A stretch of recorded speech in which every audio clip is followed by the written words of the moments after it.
एक वचन पढ़ो अपनी स्क्रीन के ऊपर, पहला कुरिन्थिया 4 उसकी 19 आयत।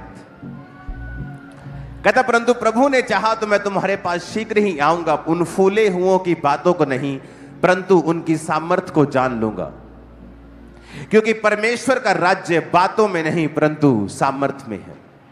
सुनो, कुरिन्थिया चर्च, जिस चर्च को पौलुस ने यह मैसेज लिखा था, वो चर्च बहुत घमंडी थी, क्योंकि उस चर्च को बाइबल का बहुत ज्ञान था। मैं दूसरे ज्ञान की बात नहीं कर रहा हूं, मैं संसारिक इंटेलेक्चुअल, मैं एकेडमिक ज्ञान की बात नहीं कर रहा हूं, मैं आत्मिक ज्ञान की, मैं बाइबल के ज्ञान की बात कर रहा हूं। पौलुस फिर भी उनसे नाराज था, क्योंकि वचन कहता है कि वो अपने ज्ञान की बातों के कारण इतने घमंडी थे कि हमें बाइबल की नॉलेज है, लेकिन पौलुस ने कहा परमेश्वर का राज्य बातों में नहीं परंतु सामर्थ में है। और पौलुस ने कहा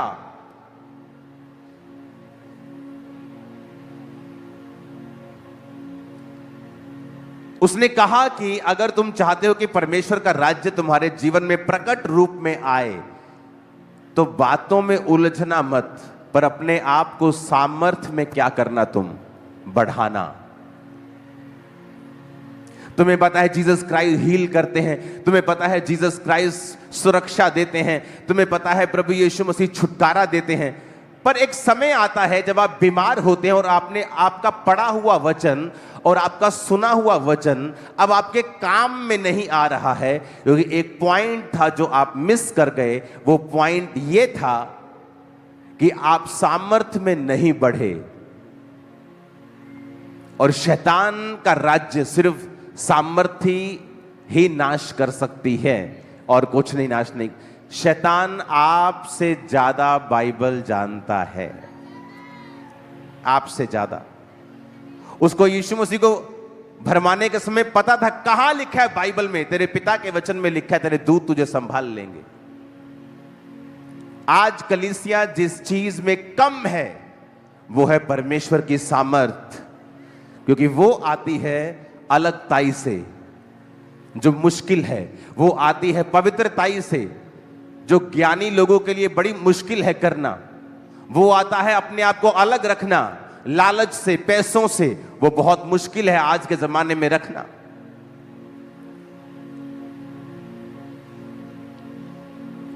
उसने कहा परमेश्वर का राज्य कहां है? सामर्थ में। जब आप सामर्थ्य रीति से प्रचार करेंगे, छुड़ाएंगे लोगों को, तो परमेश्वर का राज्य लिखा तुम्हारे बीच में होगा।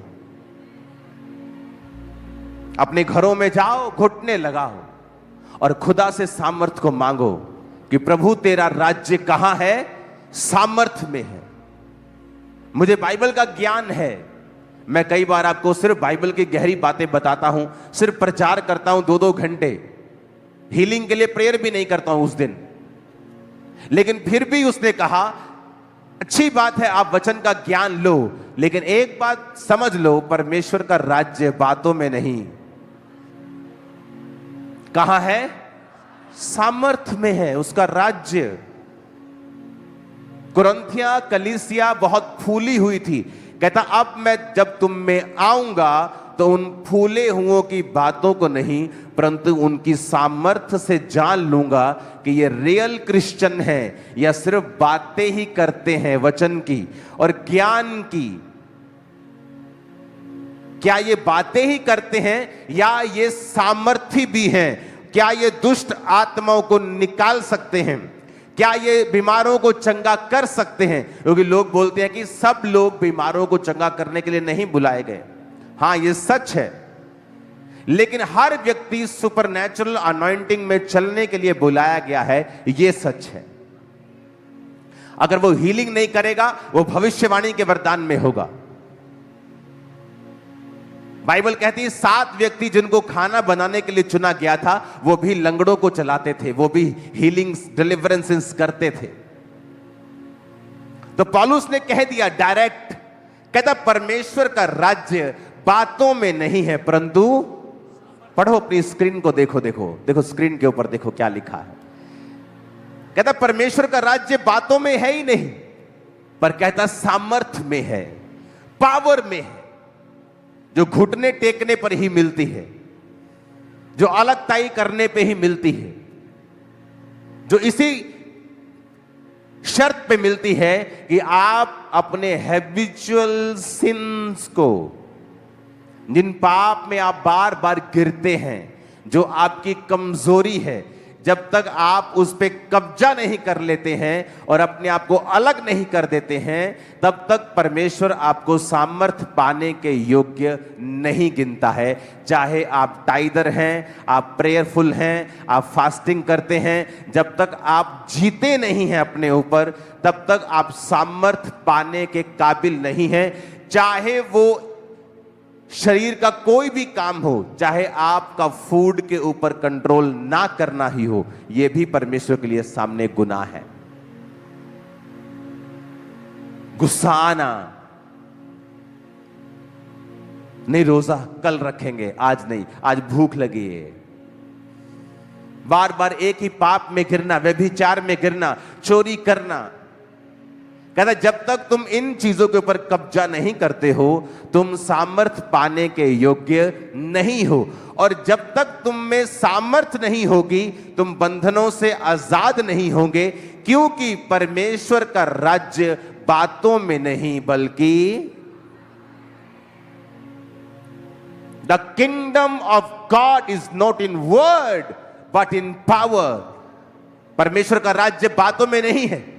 आप बातें करते रहेंगे, लोग जैसे आएंगे वैसे ही वापिस चले जाएंगे। उनके ऊपर आपके बोले गए शब्दों का कोई फायदा नहीं है, जब तक उन शब्दों के साथ परमेश्वर की आत्मा की सामर्थ नहीं है। पास्टर्स, बिलीवर्स, वचन कहता है कि परमेश्वर का राज्य सामर्थ में है।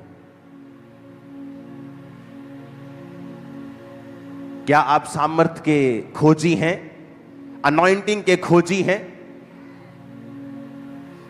क्योंकि जब मैं नया विश्वासी था तो हमारी 90% प्रार्थना यही होती थी, हे प्रभु अपनी सामर्थ से हमें भर। क्योंकि जब पावर आपकी लाइफ में आती है, डुनामिस, अद्भुत काम करने की शक्ति, सुपरनैचुरल काम करने की शक्ति जो मेडिकल साइंस नहीं कर सकती, जब वो पावर आपकी लाइफ में आती है, फिर आप देखते जो मेडिकली इनक्योरेबल था, जो चीजें पॉसिबल नहीं हो रही थी, वो चर्च में आके टेस्टिमनी दे रहे हैं कि अब डॉक्टर ने भी आस छोड़ दी थी कि इम्पॉसिबल है। वो तो यकीन नहीं कर रहा था कि ये कैसे हो सकता है, ये टेस्ट कैसे तुम्हारा ठीक आ सकता है। मिरेकल्स आज भी होते हैं। और जीसस ने कहा जब तुम सुसमाचार देने के लिए जाओ तो उनके लंगड़ों को क्या करो, चंगा करो, उनके अंधों को आंखें दो। उसने कभी नहीं कहा सिर्फ बातें करके आओ, उसने कहा जाओ, मैं तुम्हें सांपों और बिच्छुओं को रौंदने का अधिकार देता हूं, मैं तुम्हें सामर्थ देता हूं, दुष्ट आत्मा को निकालने की शक्ति देता हूं, और मैं तुम्हें बीमारों को चंगा करने की शक्ति देता हूं। और उन्हें पावर दी, सामर्थ दी, क्योंकि बिना सामर्थ के कोई गॉस्पेल नहीं है। हालेलुया। क्या आज आप चर्च में सामर्थ पाने के लिए आए हैं? क्या आज आपके आने का मकसद यह है कि आप परमेश्वर के स्पर्श को पाएं, या सिंपली कुछ और करने के लिए आए हैं?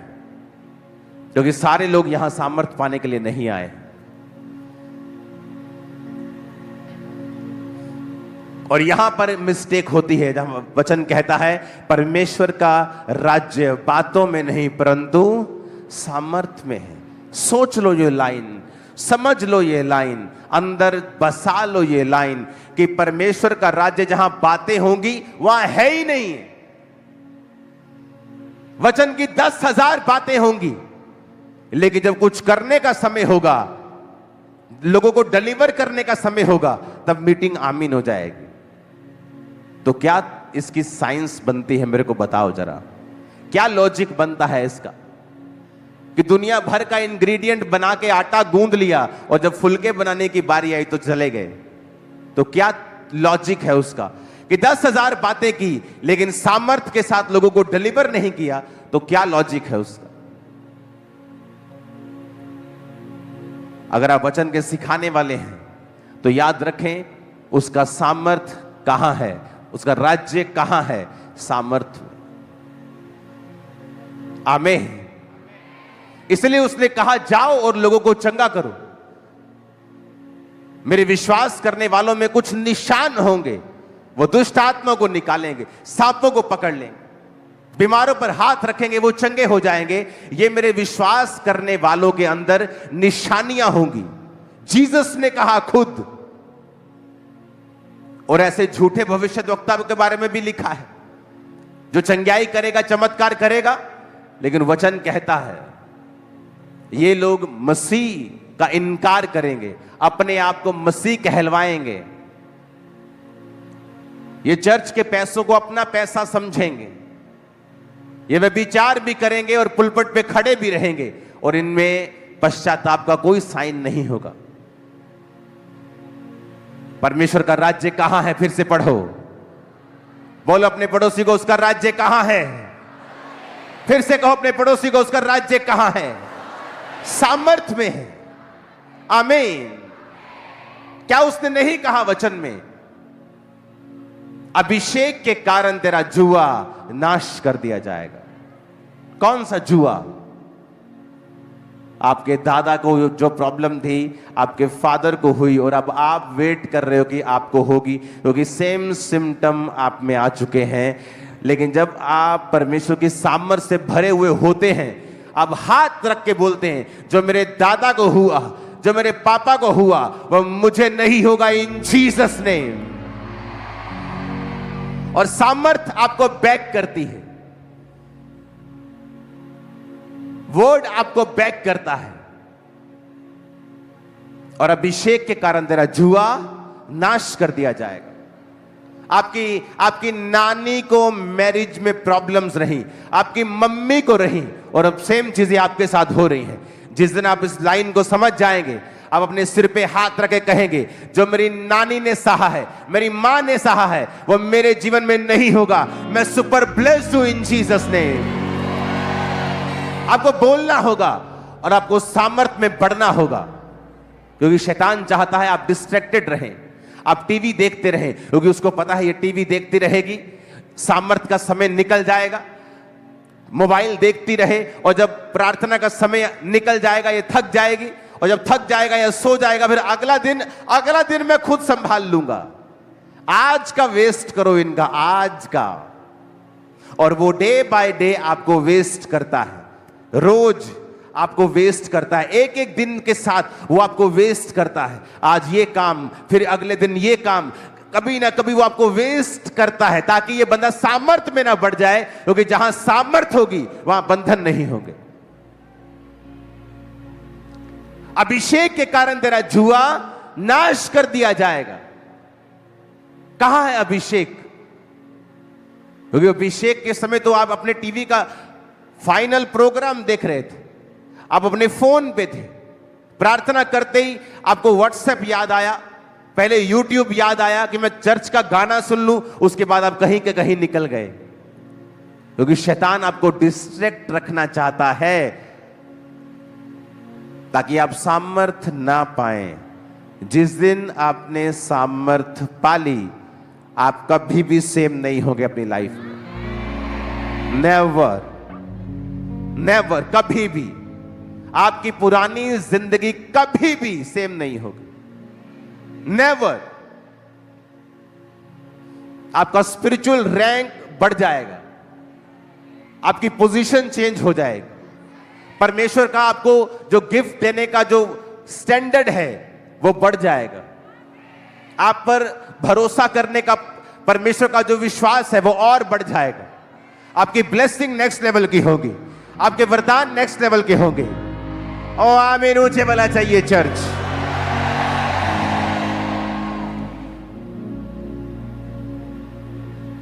जब मैंने कहा मुझे बड़ी जगह चाहिए, मेरे पास चर्च नहीं है, आज मैं हैरान होता हूं, 50 लोग 100 लोग होते हैं पास्टर के पास और वो कहते हैं हम बहुत दुखी हैं, हमारे पास जगह नहीं। मेरे पास 7,000 की कलीसिया थी और मेरे पास जगह नहीं थी। 7,000। आप इमेजिन कर सकते हैं क्या? आज जिनको बातें आती है इंटरनेट के ऊपर, कभी उनको पूछना कि जिस समय ये चर्च 25,000 की थी, मैं किराए के मकान में रहता था। आज उनको मेरे 2 मकान नजर आते हैं, लेकिन जिस समय में 25,000 की कलीसिया थी, मैं रेंटेड प्लेस पे था। मुझे याद ही नहीं था मुझे घर बनाना है, इतना बिजी। और लाखों करोड़ों की चैरिटी थी मेरी, हर मंथ लोगों को घर बना के मैं दे रहा था, क्योंकि मेरा अपना पर्सनल पैसा अभी मेरे पास नहीं आया था।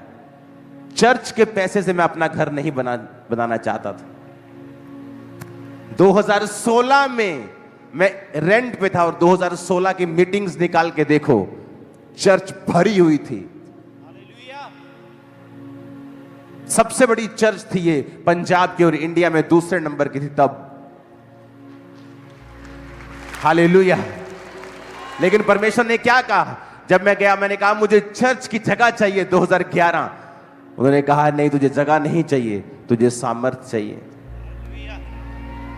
और उस समय मैं सामर्थी था, पावरफुल था, हीलिंग डिलीवरेंस होती थी।